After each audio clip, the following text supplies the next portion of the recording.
Welcome to the deep dive. Today, we're jumping into something I think we all feel, right? This weird paradox where we have access to just, well, tons more information than ever before. Mm-hmm.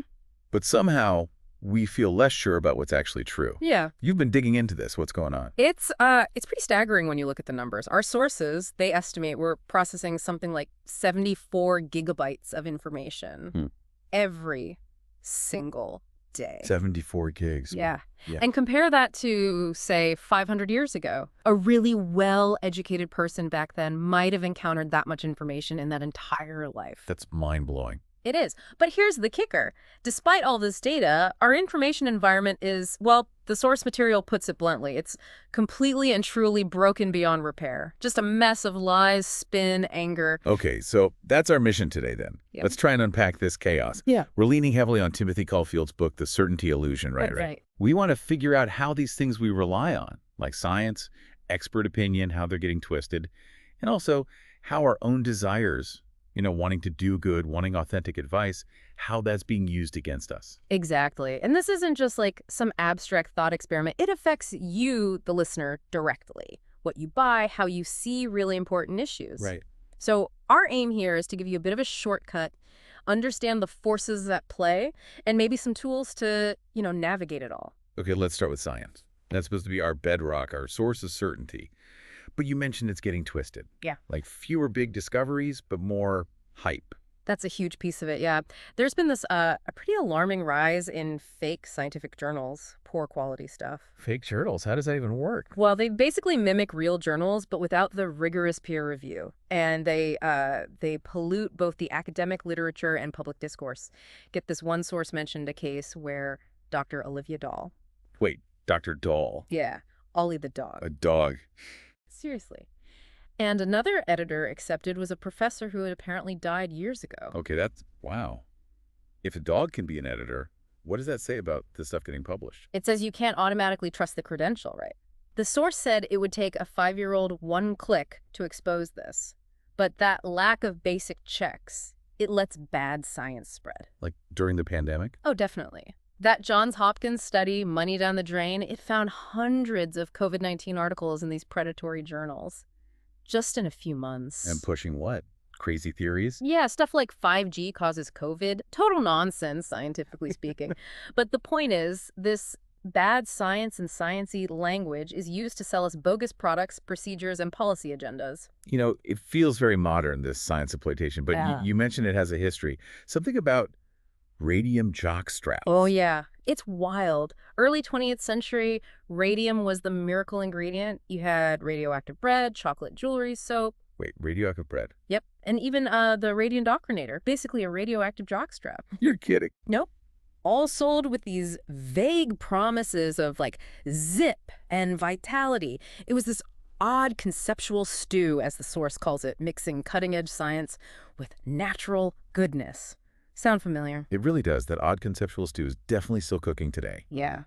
So this bad science, it's not just in fake journals, it's creeping into everyday language, right? Like immune boosting. I see that everywhere. Absolutely everywhere. And our research flags that phrase, immune boosting, as almost always a sign of a potential scam. Really? Why? Because you can't really boost your immune system like turning up a dial, and honestly, you wouldn't want to. Overdoing it, that's often how autoimmune diseases play out. Ah, okay. We saw this on Instagram during COVID. Posts using sciencey words like microbiome to push totally evidence-free immune-boosting claims. And it's not just biology terms, is it? Yeah. I feel like I see quantum tacked onto everything these days. Quantum healing, quantum whatever. Right. It's the same tactic. Take a complex, poorly understood concept from physics, quantum entanglement, and use it to justify something totally unproven, like Reiki sending healing vibes across the planet. Wow. And the beauty industry, oh, it's rampant there too. The gap between actual stem cell science and how it's marketed is Grand Canyon wide. Like the apple stem cells? Exactly. That story of the woman getting apple stem cells injected into her skin in Manhattan. The beautician claiming Hungarian apples are the best. Hungarian apples. Yep. All promising regeneration, regrowth, with zero solid evidence, no mention of risks. It's pure scienceploitation. So whether it's immune, quantum, stem cell, the pattern is using fancy-sounding science words to sell stuff that doesn't hold up. Precisely. Be super wary if something sounds complex just to justify a miracle cure, if it sounds too good to be true. It probably is. But it's funny, you mentioned jargon can also backfire, like make people tune out. Yeah, there's that too. The example from Frontiers for Young Minds, that journal reviewed by kids, is perfect. This 11-year-old reviewer tells a brain scientist flat out, "I didn't understand anything that you said." Huh. Kids don't pull punches. Nope. And that process forces the scientists to punt the jargon, to actually explain things clearly. Which connects to this idea of scientism, right? Yeah. What is that exactly? Scientism is basically having this inappropriately deferential attitude to science, treating it like it's inherently good, always right, almost like a religion, using science as just a stamp of approval. So how do we spot it? Look for when terms like science or scientific are used like badges of honor without any real data backing it up. You need to ask yourself if there's actual scientific data that is relevant. Like the source says, simply declaring that science says the Earth is flat doesn't mean it's flat. Right, the claim needs substance. And beyond the fake stuff or the jargon, there's also how real science gets presented. The hype problem. Oh yeah, hype is everywhere. It's used to market both products and ideas. So you really need your skeptic hat on when you hear words like breakthrough, revolution, paradigm shift. Because science usually moves slowly. Exactly. It tends to be hard and messy and to progress incrementally. Real breakthroughs are pretty rare, and when they happen, you'll usually hear about it from lots of credible places, not just one flashy press release. Okay, but it's not always outside forces attacking science, is it? You mentioned sometimes the doubt comes from within the scientific community itself. That's a really crucial and kind of uncomfortable point. Sometimes unchallenged members of the scientific community actually make it easier for misinformation to spread. Like the Wakefield study, the vaccines and autism link. That's the textbook example, Andrew Wakefield's 1998 paper. Totally fraudulent, retracted, discredited. People still believe it. Shockingly, yes. That zombie lives on. A 2015 survey found, 21% of Americans under 30 believed vaccines cause autism, all stemming from that one bogus study. 21%, that's a lot. Oh. It really makes you think. If science can be twisted, even from the inside, where does that leave us? Does it come down to our own biases making things worse? I think it absolutely does. Which leads us nicely into this concept of the goodness illusion. The goodness illusion, what's that? It's how our genuine desire to do good things, to achieve, evidence-informed, virtuous goals gets twisted and exploited. How does that work? Like using sciencey language but making it scary? Yeah, that's a common tactic. Remember the whole gluten-free craze? Oh, wheat belly. Dr. Davis. Right. Him and celebrities like Gwyneth Paltrow pushing it, gluten-free became this magical cure for almost everything. Even though the science wasn't really there. Exactly. No good evidence from actual clinical or nutritional science. But it sounded healthy, virtuous even. And we saw similar things during the pandemic, right? With vaccine misinformation. Definitely. Anti-vaccine groups pushing these science-y sounding lies, and significant numbers of people believed them, or at least weren't sure. Things like vaccines changing your DNA. I remember that one. About 21% believed or were uncertain. Yeah, and that they contained microchips, 24%.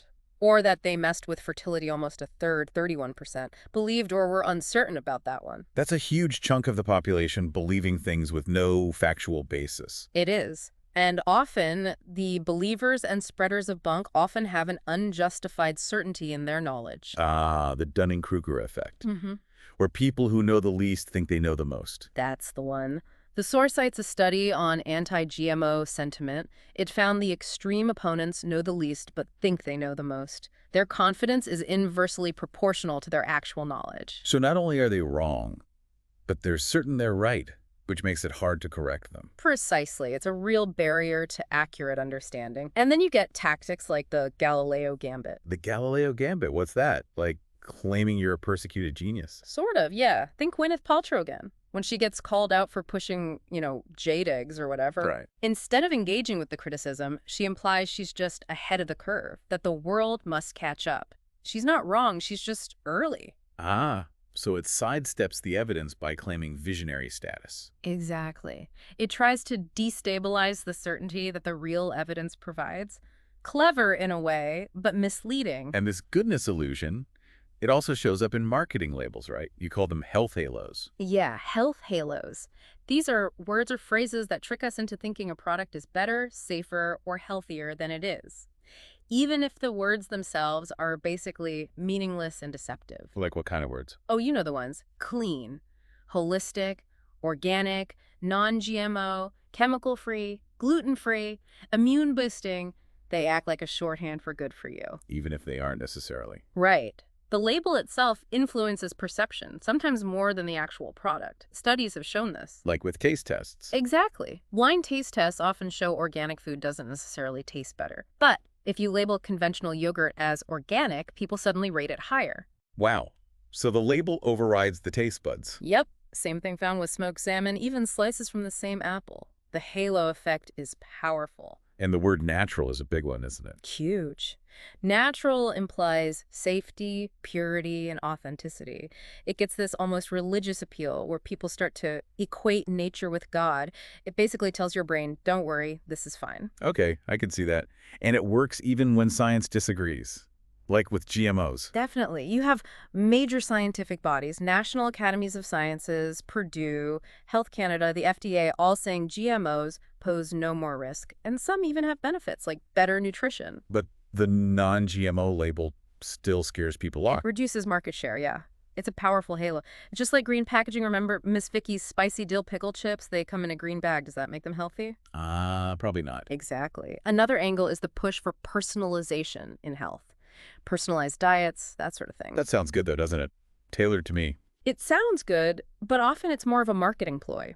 It shifts the focus away from bigger societal factors like access to healthy food, income, genetics, onto you, the individual, which can lead to less successful health outcomes and increase things like rate bias. So it puts all the pressure on individual choice, ignoring the bigger picture. Right. And it often taps into guilt. That study comparing Cheesecake Delight versus Bailey's Irish Cream Cheesecake. People were more likely to pick the Delete version, even if the difference was minimal. It just sounded less guilt-inducing. And marketers use this against parents, too. Oh, absolutely. It's infuriating. Organic diapers, chemical-free baby sunscreen. It plays directly on that intense parental desire to do the absolute best, the good thing, for your child, even when the science is shaky or the label is meaningless. It's not just us humans either, is it? This spills over onto our pets. It really does. The whole grain-free pet food trend, it basically came out of the ether. There wasn't solid science behind it. But people bought into it. Big time. Even though the evidence suggests it's often more expensive, not healthier, often mislabeled, and perhaps even harmful in some cases, we end up forcing our cats and dogs to embrace our often science-free food philosophies. And you mentioned people thinking vaccines cause dog autism. Yeah. It's applying these human health anxieties, often fueled by misinformation, directly onto our pets. Wow. Okay, and what about clean beauty? That's another big one. Same idea. Clean evokes purity, innocence, and authenticity. But the science behind avoiding certain ingredients, like parabens, is often equivocal. The conclusion from the source material. Clean beauty products are no safer than conventional products, and they could even be worse for you if they lack effective preservatives, for instance. So again, it's the feeling of goodness, not necessarily the scientific reality. We also need to watch out for our own biases, right? Like white hat bias. Right. White hat bias is when researchers or advocates might distort research-based information in the service of what may be perceived as righteous ends. So bending the truth for a good cause. Essentially, yeah. Maybe accepting lower quality data as conclusive because it supports a goal you think is important, like fighting obesity or promoting a certain COVID therapy. The intention might be good, but the science gets compromised. And then there's just plain old wishful thinking, seeing what we want to see. Oh, definitely. You mentioned your Ancient Aliens phase, seeing a rocket ship on a Mayan sarcophagus. Huh. Yes, I was convinced. With the propulsion planes and the pilot, turns out it was a king going into the underworld. Totally different interpretation.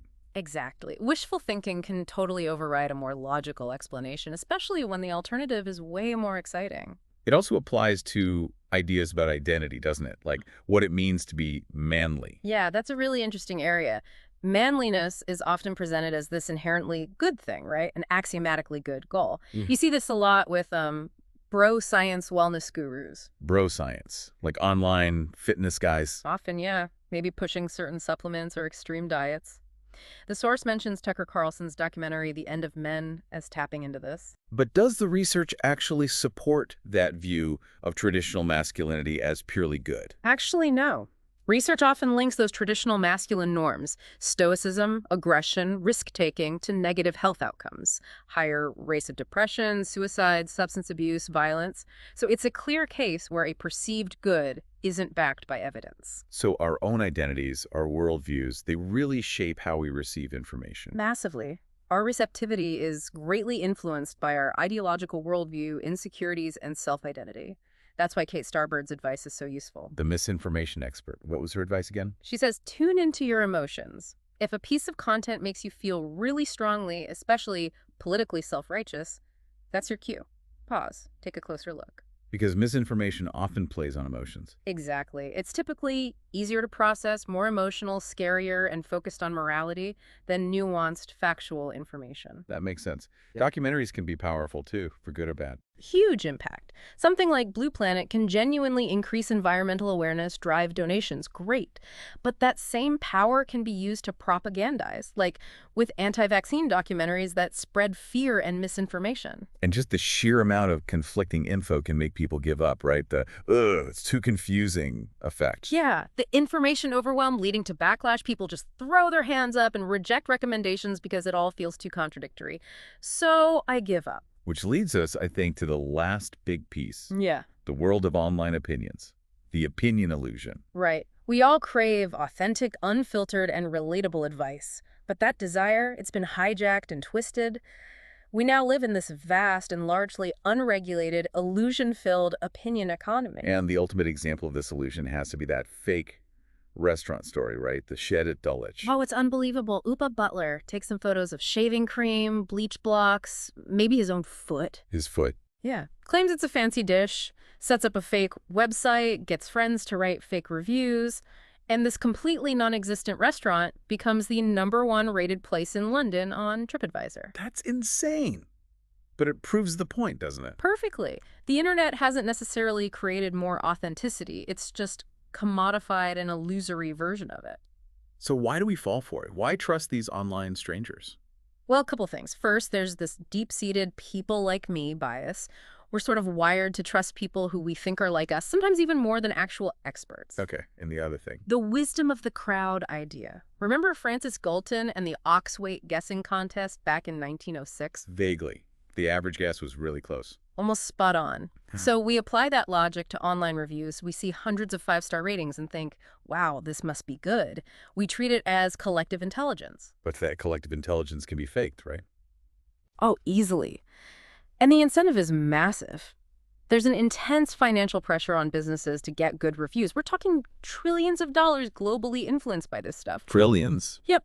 And fake reviews specifically, they reckon it influences around $152 billion in online spending just in the US each year.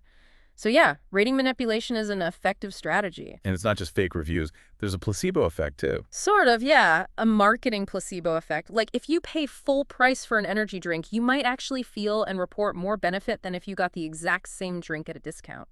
Our expectations influence our experience, and that feeds back into reviews. And we follow the herd online. Definitely. Social influence bias. Seeing positive reviews makes us more likely to rate positively by about 32%, according to one study. It's an online herd mentality. And it cuts both ways. People use fake negative reviews, too. For sure. Not just competing businesses, but ideologically motivated attacks. Anti-vaxxers spamming pro-vaccine businesses, or even authors of pro-vaccine books with 1-star reviews and threats like, Nuremberg is coming. That's chilling. Does this apply to expert reviews, too? Like doctors? It does, and it gets complicated. Online physician reviews, they tend to be even more polarized than product reviews. Way more 5-star ratings, but also way, way more 1-star ratings. Like 194% more 1-star. Yeah. Yeah. And the worry is it can shift the focus. Doctors might start worrying more about patient satisfaction scores than actually providing the best, even if unpopular, medical advice. A shift towards a consumer-oriented ethos. And the most disturbing example must be those alternative cancer clinics. Oh, it's just infuriating. These clinics offer expensive and completely unproven therapies. There's no good evidence they work, and some studies show they lead to worse outcomes than conventional treatment. But their online reviews are good. Unbelievably good, averaging 4.4 stars. You see these heartbreakingly hopeful reviews like, "My brother-in-law started his cancer treatment journey here. He is now cancer-free from a cancer they said you couldn't cure." It's exploiting desperation. The source calls it criminal. And despite all this manipulation, we still think we're good at spotting fakes. That's the irony. Most Americans know fake news is a problem, but 3 in 4 also overestimate their ability to tease out the credible good stuff from the bunk.